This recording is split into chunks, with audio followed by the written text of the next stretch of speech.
Hello, welcome to alchemist the e learning platform. तो आज हम अपना क्रैश कोर्स का जो पहला डेमो लेक्चर है वो स्टार्ट करने जा रहे हैं। और हम स्टार्ट करेंगे इनऑर्गेनिक केमिस्ट्री से।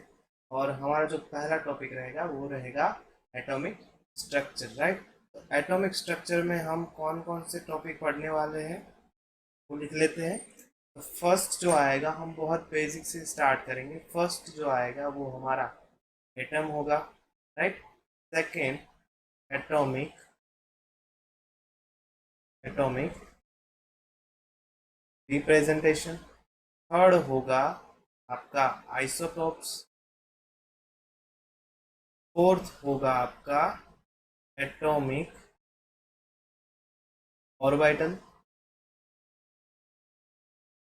राइट। फिफ्थ होगा उसमें जो आएगा quantum number, principal quantum number. फिर आएगा एंगुलर मोमेंटम क्वांटम नंबर। फिर आएगा आपका कौन सा क्वांटम नंबर आएगा, magnetic quantum number, magnetic quantum number. आपको मेरे साथ ही नोट्स बनाते जाने हैं, राइट। मतलब अगर आप खुद के नोट्स बनाएंगे तो ये ज़्यादा अच्छा रहेगा। उसके बाद आएगा पिन क्वांटम नंबर, राइट। उसके बाद हम जो पॉइंट पढ़ेंगे वो है नोट्स नोट्स। और लास्ट में जो आएगा वो आएगा इलेक्ट्रॉन फिटअप करने के लिए जो प्रिंसिपल्स दिए है वो कितने हैं। एक है होम्स रूल, एक है आउटबाउ प्रिंसिपल, और लास्ट वन है Pauli's exclusion principle, right. Pauli's exclusion principle. तो हमारे फर्स्ट लेक्चर में हम नोट्स तक कवर करेंगे, और सेकेंड लेक्चर में ये आपके जो इलेक्ट्रोफिलर के लिए जो रूल है वो, और एटॉमिक स्ट्रक्चर से जो प्रीवियस ईयर में जो क्वेश्चंस पूछे गए हैं वो हम कवर करेंगे, राइट। तो हम चलो स्टार्ट करते हैं हमारे एटम से। तो एटम जो होता है वो तीन तीन एलिमेंट का बना हुआ होता है, ये तो हमें सबको पता है। एक आपका हो गया इलेक्ट्रॉन, दूसरा आपका हो गया प्रोटॉन, और तीसरा हो गया न्यूट्रॉन, राइट। तो इन सब की हम प्रॉपर्टीज लिख लेते हैं। इलेक्ट्रॉन, ये हो गया प्रोटॉन, और ये होगा न्यूट्रॉन। तो चार्ज क्या होता है, चार्ज क्या होता है, इसके ऊपर +1.67 इंटू 10⁻⁻19 कूलम। इसके ऊपर, सॉरी, ये जो इलेक्ट्रॉन है वो नेगेटिव चार्ज है तो वहां पे माइनस आएगा, यहाँ पे पॉजिटिव आएगा। ये आएगा 1.67 इंटू 10⁻⁻19 कूलम रहेगा। और न्यूट्रॉन जो होता है वो चार्ज लेस होता है, उस पर कोई चार्ज नहीं होता। अभी हम आएंगे चार्ज नंबर पे। तो ये क्या होता है, पॉजिटिव, सॉरी, इलेक्ट्रॉन जो होता है वो नेगेटिवली चार्ज होता है, प्रोटॉन जो होता है पॉजिटिवली चार्ज होता है। न्यूट्रॉन पे क्या, कोई चार्ज नहीं होता है, राइट। अभी हम रिलेटिव मास देखते हैं। तो जो रिलेटिव मास जो है वो पर केजी हमने रिलेट किया है। तो ये जो रिलेटिव मास जो है वो इलेक्ट्रॉन का 1 है, इन दोनों का 1837। तो आप देख सकते हो कि प्रोटॉन और न्यूट्रॉन का जो मास है वो कंपेयर टू इलेक्ट्रॉन कितने टाइम्स बड़ा है, 1837 टाइम बड़ा है, राइट। तो हम जब एटॉमिक मास काउंट करेंगे, एटॉमिक मास काउंट करेंगे तो वो किस पे डिपेंड करेगा, only proton, number of proton and number of neutron पे ही डिपेंड करेगा। इलेक्ट्रॉन के हिसाब से कंपेयर में जब हम मास कैलकुलेट करेंगे तो न्यूट्रॉन और प्रोटॉन का जो मास है वो 1837 टाइम्स बड़ा है, राइट। तो ये हम निग्लेक्ट कर सकते हैं। तो हमारा एटॉमिक मास जो है वो किसके ऊपर डिपेंड करेगा, सिर्फ प्रोटॉन एंड न्यूट्रॉन पे डिपेंड करेगा, इलेक्ट्रॉन पे डिपेंड नहीं करेगा, राइट। तो अभी हम एटम की बात हो गई, अभी आएगा एटॉमिक रिप्रेजेंटेशन। एटॉमिक रिप्रेजेंटेशन तो जनरली एटॉम जो होता है उसको ऐसे रिप्रेजेंट करते हैं, ये कोई एलिमेंट हो गया आपका, यहाँ पे Z आएगा, यहाँ पे A आएगा, तो आपका जो A है वो क्या है, ये है आपका एटॉमिक मास हो गया, राइट। और ये क्या आएगा, ये आएगा आपका एटॉमिक नंबर।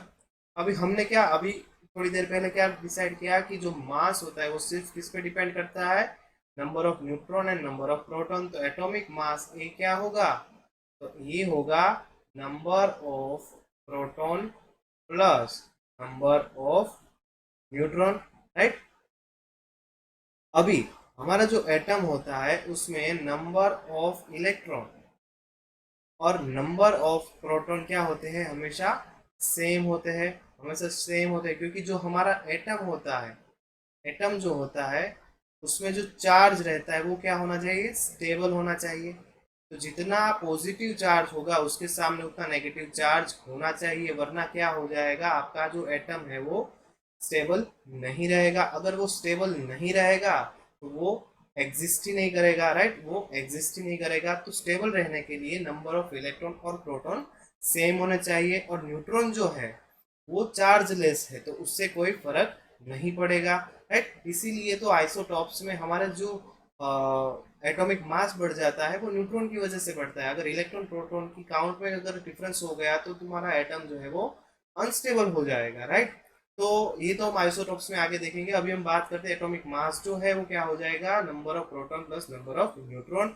और एटॉमिक नंबर जो है वो क्या होगा, आपका नंबर ऑफ इलेक्ट्रॉन भी हो सकता है अदरवाइज, और नंबर ऑफ प्रोटॉन जो भी आपका होगा अदर, और है यहाँ पे इनका कोई मल्टीप्लीकेशन नहीं करना या एडिशन नहीं करना, या तो नंबर ऑफ इलेक्ट्रॉन या तो नंबर ऑफ प्रोटॉन जो होगा वो आपका एटॉमिक नंबर Z मिलेगा, राइट। तो एज फॉर एग्जांपल हम ले लेते हैं कि नाइट्रोजन है, उसका वो कितने नंबर का एलिमेंट है, आपको देखो याद रख लेना है। पहले 30 एलिमेंट है जो आपको याद रहने ही चाहिए। तो अपने कोई ट्रिक के हिसाब से आप अपने याद रख सकते हो, जैसे मैंने अपने आहिले बेबो काना ऑफन इस समय सिफोसे का आप ओके इसके टीवी क्रोमन फेको निकुजा, इसमें 30 एलिमेंट जो है वो मेरे याद रह गए। तो आपको पहले 30 एलिमेंट है वो आपको याद रखने ही है। नाइट्रोजन जो है हमारा कितने नंबर का एलिमेंट है, 7। इसमें कितने इलेक्ट्रॉन है, 7 इलेक्ट्रॉन है और 7 प्रोटॉन है, तभी तो ये चार्ज में स्टेबल होगा और एग्जिस्ट कर पाएगा, राइट। तो इसका जो एटॉमिक नंबर Z हुआ वो क्या होगा, आपका 7 होगा। अभी एटॉमिक मास क्या होगा, number of proton plus number of neutron. और जनरली आपके एलिमेंट में न्यूक्लियस में प्रोटॉन और न्यूट्रॉन होता है, तो जितने प्रोटॉन होते हैं जनरली उतने ही न्यूट्रॉन होते हैं। तो आपके नंबर ऑफ प्रोटॉन कितने हो गए, 7 हो गए, आपके नंबर ऑफ न्यूट्रॉन कितने होंगे, 7 होंगे। तो आपका जो एटॉमिक मास है वो आपको कितना मिल गया, 14 मिल गया। तो आपको नाइट्रोजन का रिप्रेजेंटेशन ऐसे करना है, राइट। ये आपका नाइट्रोजन का रिप्रेजेंटेशन हो गया। और अगर कार्बन का करना चाहते हो तो कार्बन का जो एटॉमिक नंबर है वो क्या है, 6 है। इसमें नंबर ऑफ इलेक्ट्रॉन कितने होंगे, 6 होंगे, इलेक्ट्रॉन कितने होंगे, 6 होंगे, राइट। प्रोटॉन भी कितने होंगे, 6 होंगे। अभी इसमें न्यूट्रॉन भी कितने होंगे, 6 होंगे। तो आपका एटॉमिक मास क्या हो जाएगा, 12 हो जाएगा, राइट। तो ये हो गया हमारा जनरल रिप्रेजेंटेशन। तो आपको ये कहाँ पे काम आएगा, इसके ऊपर से आपको कोई क्वेश्चंस नहीं पूछेंगे, ये इतना इजी टॉपिक है। तो आप जब न्यूक्लियर केमिस्ट्री के या कोई भी क्वेश्चन सॉल्व करते हो तो ये आइडिया आपको होना चाहिए कि ऊपर जो दिया है वो आपका एटॉमिक मास है, नीचे जो दिया है वो आपका एटॉमिक नंबर है। अदरवाइज आप उसमें क्या प्रोटॉन जनरेट हो रहा है, न्यूट्रॉन ज्यादा है, ये निकाल नहीं सकते। तो ये हो गया आपका एटॉमिक रिप्रेजेंटेशन। थर्ड पॉइंट जो था हमारा वो कौन सा था, आइसोटोप्स। तो आइसोटोप्स में क्या होगा, अभी मैंने बताया था कि जो हमारे एटम होते हैं उसमें इलेक्ट्रॉन और प्रोटॉन सेम होते हैं। क्यों, क्योंकि जो हमारे एटम का चार्ज है वो क्या होना चाहिए, स्टेबल होना चाहिए, तभी तो वो एग्जिस्ट करेंगे। अगर एक भी चार्ज बढ़ गया और कम हो गया तो वो एग्जिस्ट नहीं कर पाएगा, अनस्टेबल हो जाएगा। तो सही है। अभी अगर न्यूट्रॉन जो है उसकी काउंट अगर बढ़ती है या कम होती है तो उससे फर्क नहीं पड़ेगा, वो एटम भी आपका एग्जिस्ट कर सकता है, क्योंकि न्यूट्रॉन क्या होता है, चार्ज लेस होता है, चार्ज लेस होता है, राइट। तो यही है आइसोटॉप्स में। आइसोटॉप्स हम एग्जांपल लेके समझते हैं कि 11H एंड 21H, ये हम क्या बोलते हैं जनरली हाइड्रोजन, ये हम बोलते हैं ड्यूटेरियम। तो ये क्या है, एक दोनों के आइसोटॉप्स है। ये क्या है, आइसोटॉप्स है। तो आइसोटॉप्स है मतलब क्या हुआ कि इसमें देखो आप, ये आपका क्या है, एटॉमिक नंबर है, ये आपका क्या है, एटॉमिक नंबर है। तो दोनों के एटॉमिक नंबर क्या है, सेम है। अभी ये देखो, ये एटॉमिक मास जो है, ये दोनों के डिफरेंस है। तो हमारा क्या डेफिनेशन बनेगा कि जिसमें एटॉमिक नंबर जो है वो क्या होंगे, सेम होंगे, और एटॉमिक मास जो है, एटॉमिक मास जो है वो क्या होगा, डिफरेंट होगा। तो वो क्या होंगे, आइसोटॉप्स होंगे, राइट। तो ये आपका पहला डेफिनेशन हो गया। दूसरा डेफिनेशन क्या होगा, तो ये जो है नंबर ऑफ, ये जो आपका एटॉमिक नंबर जो है वो क्या होगा, या तो नंबर ऑफ इलेक्ट्रॉन होगा या तो नंबर ऑफ प्रोटॉन होगा। तो इन दोनों में एटॉमिक नंबर सेम है, मतलब नंबर ऑफ इलेक्ट्रॉन और प्रोटॉन भी सेम है, राइट। अभी हम देखेंगे एटॉमिक मास। तो एटॉमिक मास जो है, राइट, तो नंबर ऑफ इलेक्ट्रॉन प्रोटॉन तो सेम है। तो एटॉमिक मास आपका क्या है, number of proton plus number of neutron. अभी ये जो है इलेक्ट्रॉन और प्रोटॉन वो काउंट तो सेम है, तो चेंज किस में होगा, आपके सिर्फ न्यूट्रॉन में ही चेंज होगा। तो दूसरा डेफिनेशन ये होगा कि जिस एलिमेंट में number of electron and proton same है, बट नंबर ऑफ न्यूट्रॉन जो है वो आपके क्या होंगे, डिफरेंट होंगे। तो उसे भी क्या बोलेंगे हम, आइसोटॉप्स बोलेंगे, राइट। तो आइसोटॉप्स रिप्रेजेंटेशन हम जनरली सिर्फ एटॉमिक मास जो होता है हमारा, ए जो होता है ऐसे, जो हम आइसोटॉप्स का जो रिप्रेजेंटेशन होता है वो, इसमें क्या है कि एटॉमिक नंबर जो है जेड वो तो सेम है।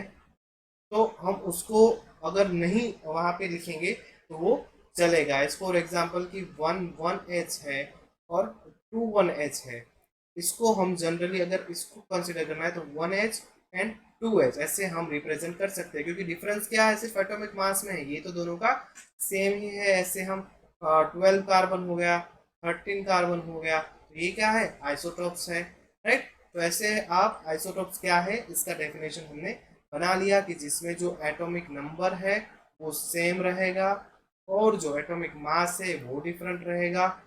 और दूसरा डेफिनेशन क्या होगा, इलेक्ट्रॉन और प्रोटॉन ये सेम होगा, और आपका जो न्यूट्रॉन का काउंट है वो डिफरेंट हो जाएगा, न्यूट्रॉन का काउंट है वो डिफरेंट हो जाएगा। तो वो क्या होंगे, आपके आइसोटॉप्स होंगे, राइट, आइसोटॉप्स होंगे। तो ये हो गया।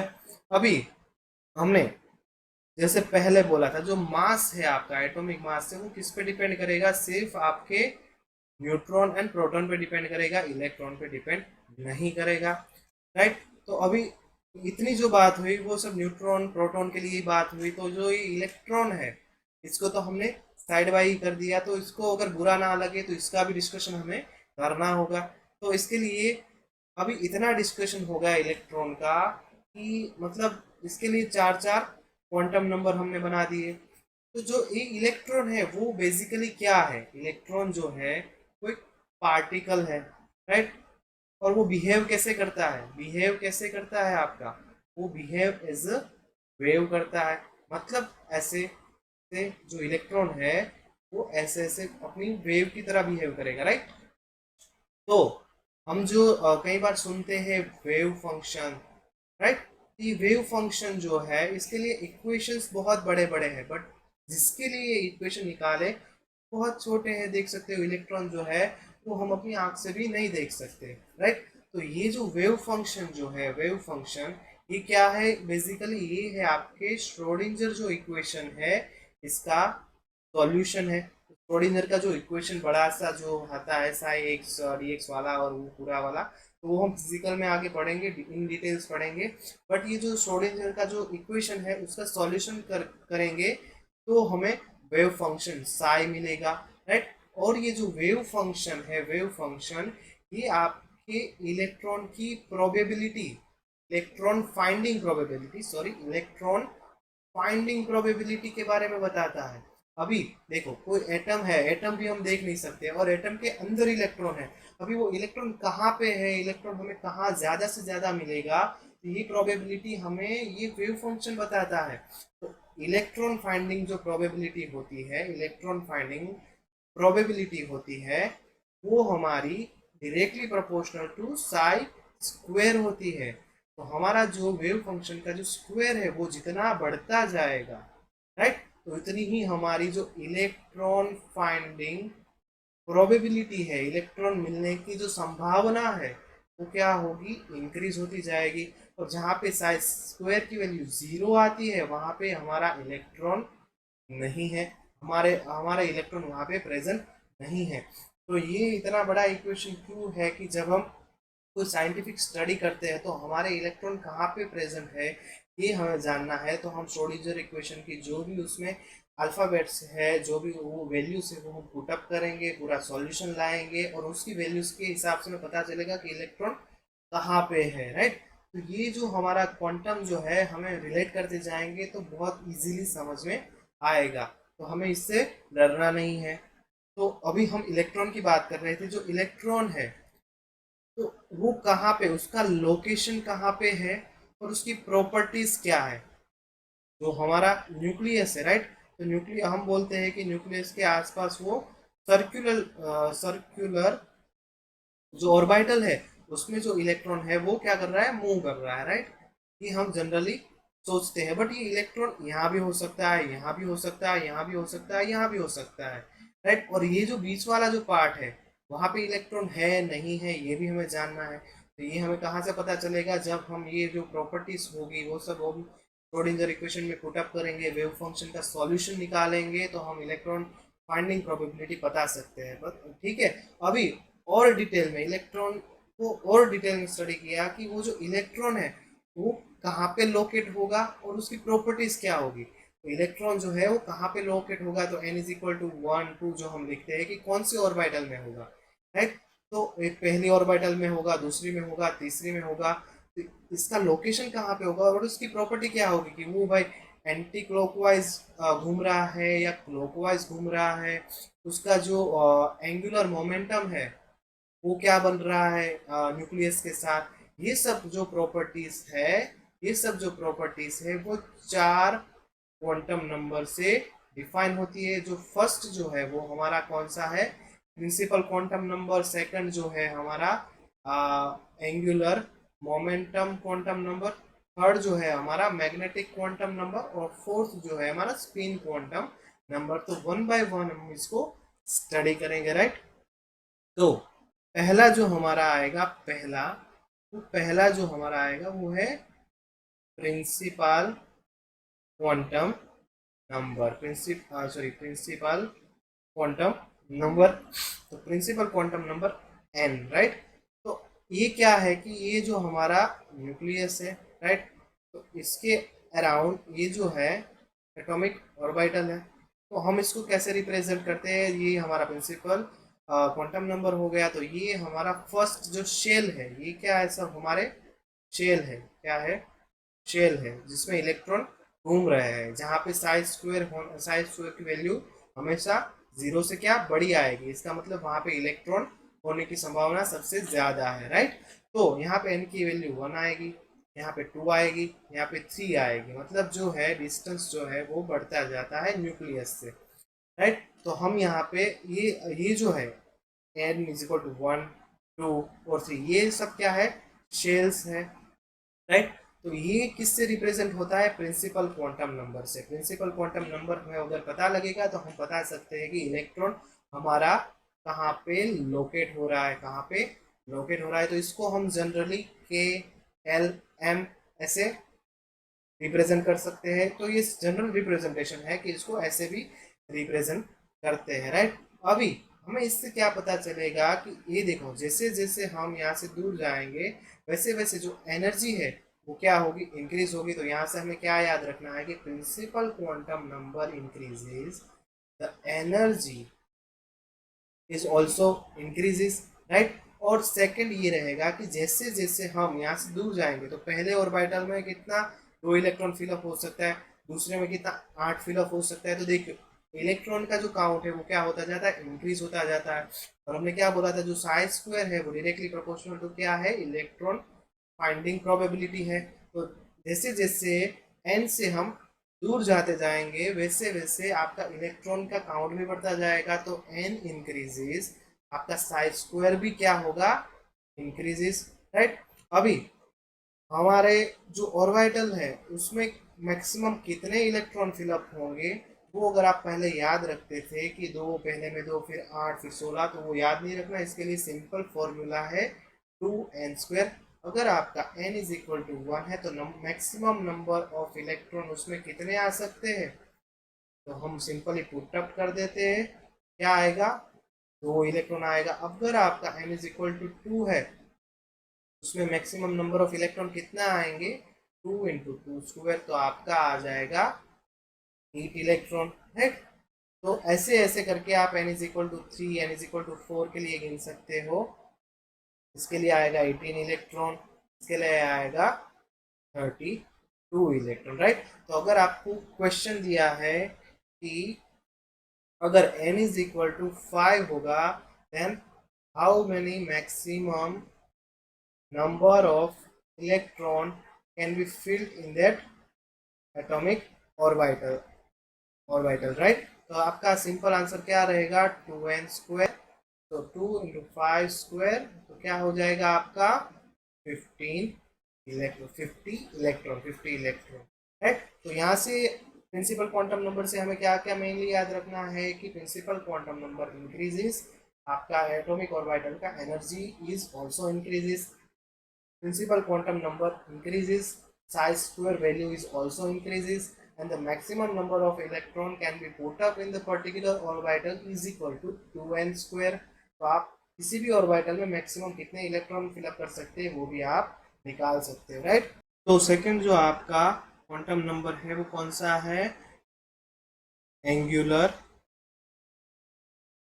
मोमेंटम क्वांटम नंबर, जिसको हम रिप्रेजेंट करते हैं एल से। तो ये आपका क्या डिस्क्राइब करेगा, ये आपका shape of the orbital describe करेगा, राइट। तो अगर एल जो है, एल इज इक्वल टू क्या होगा, n-1 होगा, राइट। तो आपका अगर n का वैल्यू 1 है तो l क्या आएगा, 1 - 1 0 आएगा। और अगर l का वैल्यू 0 है तो ये क्या आपको डिस्क्राइब करेगा, क्या आपको इंफॉर्मेशन देगा कि आपका जो मोलिकुलर और सॉरी आपका जो एटॉमिक ऑर्बिटल है वो क्या है, स्फेरिकल शेप में है, स्फेरिकल शेप में है। जैसे कि एज फॉर एग्जांपल 1s हो गया, ये क्या है आपका स्फेरिकल शेप में है, राइट।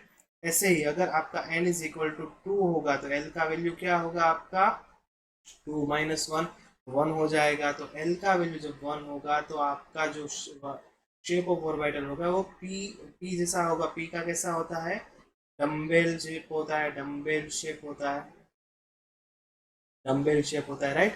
तो एज फॉर एग्जांपल अगर px हमें देखना है तो px कैसे होगा, ये अपना x, ये तो ऐसे, ये z, ये x और ये y अगर है तो हमें क्या px है तो ये क्या आएगा, ऑन द एक्सिस आएगा, ऐसे आएगा हमारा जो px ऑर्बिटल है। ऐसे ही हम py लिख सकते हैं और pz को ड्रॉ कर सकते हैं। और फिर उसके बाद आ गया अगर l इज इक्वल टू 2 होगा, l इज इक्वल टू 2 कब होगा, जब n इज इक्वल टू 3 होगा, क्योंकि l is equal to n-1 है, 3 - 1 होगा तो 2 आ जाएगा। तो जब l इज इक्वल टू 2 होगा तो हमें कौन सा ऑर्बिटल मिलेगा, डी ऑर्बिटल मिलेगा, क्योंकि शेप कौन सा मिल रहा है, डबल डम्बल, राइट। फिर एल इज इक्वल टू 3 कब मिलेगा, जब हमारा एन इज इक्वल टू 4 होगा, क्योंकि एल इज इक्वल टू क्या है, n-1, तो 4 - 1 होगा तो हमें एल इज इक्वल टू 3 मिलेगा। तो ये कब मिलेगा, जब हमारा एफ ऑर्बिटल होगा तब। तो हमें सिंपली क्या याद रखना है, तो हमारा जब एल का वैल्यू 0 है तो हमारा जो ऑर्बिटल है वो एस ऑर्बिटल है, हमारा जो ऑर्बिटल है वो एस ऑर्बिटल है। अगर एल की वैल्यू 1 है तो हमें पी ऑर्बिटल मिलेगा, अगर एल की वैल्यू 2 है तो हमें डी ऑर्बिटल मिलेगा, अगर एल की वैल्यू 3 है तो हमें एफ ऑर्बिटल मिलेगा। ये सिंपली हमें याद रखना है। तो इससे हम आगे हेल्प हेल्प हेल्प मिलेगी इसकी। हमें क्वेश्चन एज फॉर एग्जांपल अगर आपको 3D ऑर्बिटल के लिए बोला है कि एल की वैल्यू फाइंड करो, तो आप कैसे करोगे, तो ये जो डी है तो डी के लिए एल की वैल्यू क्या आएगी, यहाँ पे लिखा है डी के लिए एल की वैल्यू 2 आएगी। तो ये जब जो है वो आपको क्वांटम केमिस्ट्री में भी आगे काम आएगा। तो ये अच्छे से याद रखो, एल की वैल्यू 0 होगी तो एस ऑर्बिटल होगा, 1 होगी तो पी होगा, 2 होगी तो डी होगा और 3 होगी तो एफ होगा, राइट। तो ये आपको बता दिया कि 2 या 3 चीज़ें आपका जो ऑर्बिटल है उसमें से आपको पता चलेगी। हम थोड़ी स्लाइड ऐड कर लेते हैं।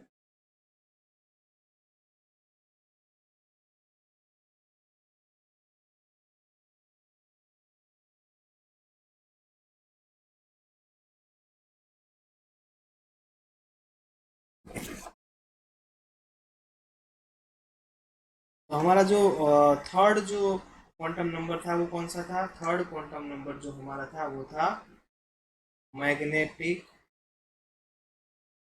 Quantum number M. तो मैग्नेटिक क्वांटम नंबर एम जो है हमारा मैग्नेटिक क्वांटम नंबर एम, तो वो हमें क्या डिस्क्राइब करेगा? वो हमें डिस्क्राइब करेगा द सबशेल। जो सबशेल होते हैं उनके बारे में। ये भी गलत हो गया। शेल जो होते हैं उसके बारे में हमें डिस्क्राइब करेगा। तो सब शेल किसके होते हैं? शेल के होते हैं। तो हमें पता है कि जब न्यूक्लियस है इसके आसपास एक फर्स्ट यहाँ पे n इज इक्वल टू 1 आएगा, यहाँ पे n इज इक्वल टू 2 आएगा, राइट। तो यहाँ पे क्या आएगा? n इज इक्वल टू 1 आएगा। ये क्या आएगा? n इज इक्वल टू 2 आएगा। तो यहाँ पे मैक्सिमम नंबर ऑफ इलेक्ट्रॉन कितने आएंगे? 2n स्क्वायर के हिसाब से 2 आएंगे। यहाँ पे 2n स्क्वायर के हिसाब से कितने आएंगे? 8 इलेक्ट्रॉन आएंगे। तो यहाँ पे कितना? एक ही सब शेल है 1s। अभी देखो यहाँ पे कौन कौन से सब शेल है? एस भी है और पी भी है, राइट। तभी तो यहाँ पे 2 इलेक्ट्रॉन फिलअप होंगे, यहाँ पे 6 इलेक्ट्रॉन फिलअप होंगे, क्योंकि इसमें 3 सब शेल है। तो ये हमें कौन सा इंफॉर्मेशन देगा? कौन सा quantum number? Magnetic quantum number. तो ये कैसे देगा? Magnetic quantum number m is equal to 2l+1। तो जब l की वैल्यू 1 होगी, फॉर एग्जाम्पल l की वैल्यू 1 होगी, तो हमारा जो m का वैल्यू है वो क्या आएगा? 2 × 1 + 1। तो हमें क्या मिला? t मिला। तो ये क्या शो करता है कि t सब सेल्स हमारे प्रेजेंट है। तो एल की वैल्यू 1 होगी, तो हमने क्या बोला था कि कौन सा ऑर्बिटल होगा? p ऑर्बिटल होगा। हमें पता है कि p में कितने? px, py और pz, ये 3 सब सेल्स है। तो हो गया ना? ये हमें कौन सा इंफॉर्मेशन देता है कि कितने सब सेल्स प्रेजेंट है, राइट। अगर एल इज इक्वल टू 0 होगा तो एम इज इक्वल टू क्या होगा? 2 × 0 + 1। तो ये क्या हो गया आपका? 1। तो यहाँ ये किसके लिए? L is equal to S. तो इसमें कोई सबसेल है नहीं, सिर्फ एक ये वाला है, राइट। तो उसके बाद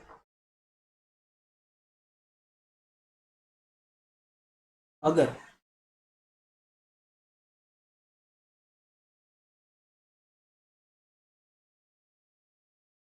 अगर हमारा एल का वैल्यू 1 हो गया, एल का वैल्यू अगर 2 है, तो हमें कौन सा ऑर्बिटल मिलेगा? डी ऑर्बिटल मिलेगा, राइट। तो उस पर कितने सब शेल्स होंगे? तो वो हम निकाल सकते हैं मैग्नेटिक क्वांटम नंबर की मदद से। तो 2l+1, तो क्या हो गया? 2 × 2 + 1। तो ये आपका हो गया 2 × 2 = 4 + 1, 5 सब शेल। तो वो हमें पता है कि डी में कितने 5 सब शेल है? एक हो गया आपका dxy, dxz, dyz, d(x²-y² and dz²। तो इतने सब शेल्स आपके हो गए, राइट। तो जो मैग्नेटिक क्वांटम नंबर है वो आपको क्या इंफॉर्मेशन देता है कि आपके ऑर्बिटल में कितने सब शेल प्रेजेंट है। तो इसका जो फॉर्मूला है m इज इक्वल टू क्या है? 2l+1। ये आपको याद रख लेना है। तो हमारा जो फोर्थ क्वांटम नंबर है वो तो बहुत सिंपल क्वांटम नंबर है, स्पिन क्वांटम नंबर। तो ये आपको क्या डिफाइन करेगा? आपका जो इलेक्ट्रॉन है, इलेक्ट्रॉन उसकी स्पिन जो है या तो वो क्लॉकवाइज हो सकती है या फिर एंटी क्लॉकवाइज हो सकती है, राइट। तो अगर आपके 2p2 ऐसा है तो जो 2 इलेक्ट्रॉन इसमें फिलअप होंगे वो ऐसे होंगे। तो इसकी अगर स्पिन जो है वो हम देखें तो क्या होगा? ये +1.5 होगा, ये भी +1.5 होगा, क्योंकि दोनों की स्पिन जो है वो सेम है, राइट। तो आपकी जो स्पिन है वो क्लॉकवाइज होगी या एंटी क्लॉकवाइज होगी, उसकी इंफॉर्मेशन देता है आपका spin quantum number, right. Spin quantum number. तो ये आपके हो गए 4 क्वांटम नंबर। जो आपकी इलेक्ट्रॉन का जो लोकेशन है वो किस सेल में होगा, वो उसका जो एंगुलर मोमेंटम होगा वो क्या होगा, और वो जिस ऑर्बिटल में घूम रहा है उस ऑर्बिटल का शेप क्या होगा। उसके बाद जो थर्ड आएगा वो आएगा आपका मैग्नेटिक, कि उसके जो ऑर्बिटल है उसमें कितने सब शेल्स हैं और वो जो स्पिन है उसकी वो क्लॉकवाइज है या एंटी क्लॉकवाइज है वो हमें पता चलेगा। और जैसे मैंने पहले बताया था, ये चारों क्वांटम नंबर कभी भी एक एलिमेंट जो होगा उसमें जितने भी इलेक्ट्रॉन है उसके लिए ये 4 क्वांटम नंबर कभी सेम नहीं होंगे, कभी सेम नहीं होंगे, राइट। यहाँ तक हमें याद रखना है कि 4 क्वांटम नंबर हो गए। मेनली हमें याद रखना है कि एन जो होते हैं वो हमारे शेल्स को डिफाइन करते हैं, एल जो है उसका 0 1 2 और 3 की वैल्यू के लिए एस पी डी एफ हमें डिफाइन करता है। और हाँ, इसमें एक पॉइंट रह गया था कि मैक्सिमम नंबर ऑफ इलेक्ट्रॉन क्या होगा अगर एल का वैल्यू हमें दिया है। तो अगर हमें कोई क्वेश्चन दे दिया जिसमें एल का वैल्यू दिया है तो मैक्सिमम नंबर ऑफ इलेक्ट्रॉन होगा आपका 2 × 12 + 1, राइट। तो अगर S for example L is equal to 0 दिया है तो आपको ऑलरेडी पता चल गया कि एस ऑर्बिटल है और एस में कितने मैक्सिमम नंबर इलेक्ट्रॉन फिलअप हो सकते हैं, 2। तो इसमें हम रख के देख लेते हैं क्या होता है कि 2 × 2 0 + 1, ये आपका आ गया आंसर 2, राइट। तो कई बार डायरेक्ट क्वेश्चन आपको पूछ सकते हैं कि एल इज इक्वल टू 3 या 4 है तो आपके मैक्सिमम नंबर ऑफ इलेक्ट्रॉन कैसे फिलअप किए जाते हैं, या फॉर्मूला अगर पूछ लेगा तो ये आपका फॉर्मूला हो जाएगा। तो ये आपके 4 क्वांटम नंबर हो गए। इसके बाद हम देखेंगे नोड्स।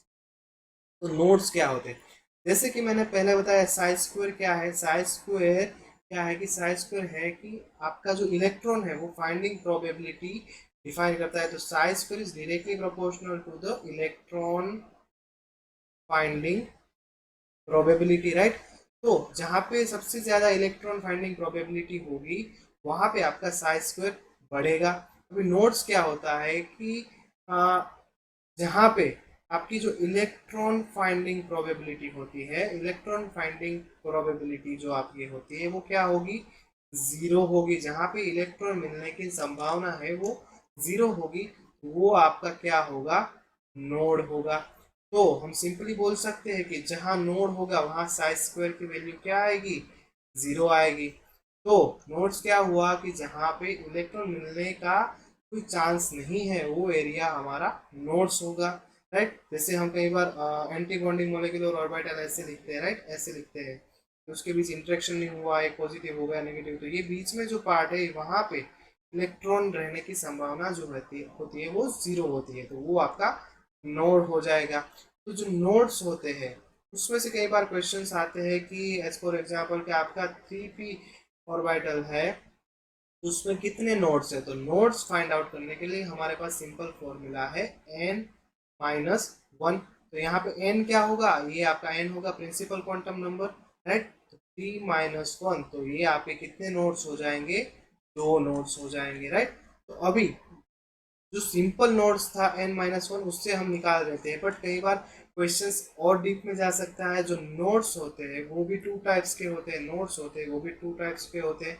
एक होता है आपका रेडियल नोड्स और दूसरा होता है आपका angular nodes, right. Radial nodes है वो डिपेंड करेगा n-l-1 पे, और जो एंगुलर नोड है वो सिर्फ l की वैल्यू, l मतलब क्या हुआ आपका एंगुलर क्वांटम नंबर, और रेडियल नोड है वो आपका प्रिंसिपल क्वांटम नंबर और एंगुलर क्वांटम नंबर दोनों पे डिपेंड करेगा। तो हम एक एग्जांपल देख लेते हैं कि एज फॉर एग्जांपल कि 3d ऑर्बिटल है, 3d ऑर्बिटल है तो उसमें कितने रेडियल नोड है और कितने एंगुलर नोड्स है वो हमें निकालना है। तो जनरली अगर हमें सिर्फ नोड निकालना है तो हम n-1 करके निकाल सकते हैं कि 3 - 1 = 2।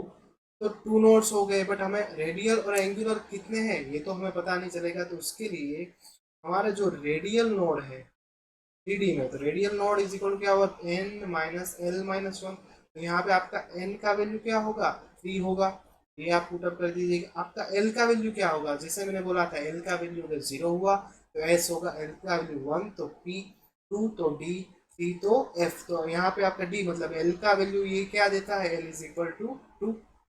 तो ये 3 - 2 - 1, तो आपको फाइनल आंसर क्या मिला, 0। तो आपका जो 3d ऑर्बिटल है उसमें रेडियल नोड्स कितने हैं, 0। अभी आएगा दूसरा एंगुलर नोड्स। तो एंगुलर नोड्स तो सिर्फ l पे डिपेंड करेगा, तो l का वैल्यू अभी हमने निकाला, l का वैल्यू कितना है, 2, राइट। तो हमें टोटल नोड्स कितने मिले, टोटल नोड्स तो क्या होगा, radial nodes plus angular nodes. तो रेडियल नोड्स कितने हैं, 0, एंगुलर नोड्स कितने हैं 2, तो टोटल नोड्स हमें क्या मिले 2। तो आप जब रेडियल और एंगुलर नोड्स फाइंड आउट करने को बोले तब आप ये जो हमारा जनरल नोड का फॉर्मूला है उससे क्रॉस चेक कर सकते हो। हमेशा ये दोनों सेम ही आना चाहिए। अगर आपके जनरल फॉर्मूला से नोड्स अलग निकल रहे हैं और रेडियल और एंगुलर नोड्स का जो एडिशन है वो भी अलग अलग हो रहा है तो वो गलत होगा। आपका जो टोटल नोड्स है वो सेम ही आएगा। बट आपको इन डिटेल रेडियल नोड्स और एंगुलर नोड्स फाइंड आउट करने के लिए दिए हैं तो आपको ये फॉर्मूला पता होना चाहिए। तो ठीक है, हम अपना पहला लेक्चर यहाँ तक रखते हैं और नेक्स्ट लेक्चर में इलेक्ट्रॉन फिलअप करने के लिए जो तीन जो रूल्स है, Holmes rule, Pauli's exclusion principle और आउट प्रिंसिपल, उसको हम डिस्कस करेंगे। और इससे रिलेटेड जो भी है हमारे एग्जांपल्स वो देख लेंगे, प्रीवियस ईयर के क्वेश्चंस है वो भी हम देख लेंगे। तो हमारा जो फर्स्ट चैप्टर है एटॉमिक स्ट्रक्चर वो हमारा कंप्लीट हो जाए। ठीक है, तो मिलते हैं नेक्स्ट लेक्चर में। तो प्रिपरेशन करते रहिएगा और नोट्स जो भी है वो साथ में ही बनाते रहिएगा और किसी का वेट मत कीजिए, प्रिपरेशन पहले से स्टार्ट कर दीजिए और इस बार आपका एग्जाम क्वालिफाई होगा ही होगा। हमारे साथ अच्छे से प्रिपरेशन करते हैं, राइट।